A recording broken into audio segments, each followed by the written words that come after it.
সিএতে আবেদন করে মিলল নাগরিকত্ব পেলেন হাবিবপুরের ভুলকিমারি গ্রামের ৭০ রঞ্জন বারুই। খুশির হাওয়া বারুই পরিবারে এবং ১৯৮৮ সালে বাংলাদেশ থেকে ভারতে আসেন ৭০ রঞ্জন। আগস্টে সিএতে আবেদন করেন তিনি এবং সেপ্টেম্বরে শুনানির পর জানুয়ারিতে মিলল নাগরিকত্বের শংসাপত্র। ৭০ রঞ্জনের বাড়ি যান বিজেপি বিধায়ক। কি বলছেন ৭০ রঞ্জন শুনবো।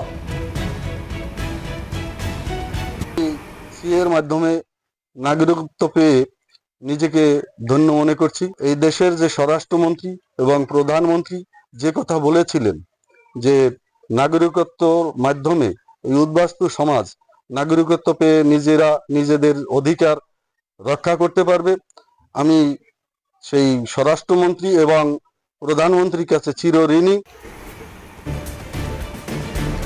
আগস্টে সিএতে আবেদন করেন ৭০ রঞ্জন বারুই এবং আবেদনের পর মিলল নাগরিকত্ব। সেপ্টেম্বরে শুনানির পর জানুয়ারিতে নাগরিকত্বের শংসাপত্র মেলে।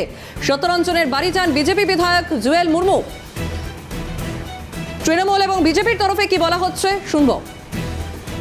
বিজেপি চাপে পড়ে এগুলো বলছে, একজন দিয়েছে আরো করুক। হাজার হাজার লক্ষ লক্ষ মানুষ এখনো সিএ আবেদন করেছে, তারা এখনো পায়নি। প্রতিবার বিজেপি ভোট আসলে বলে আমরা আপনাদের সিএ দেবো, ভারতের নাগরিকত্ব দেবো, কেউ দিতে পারছে না।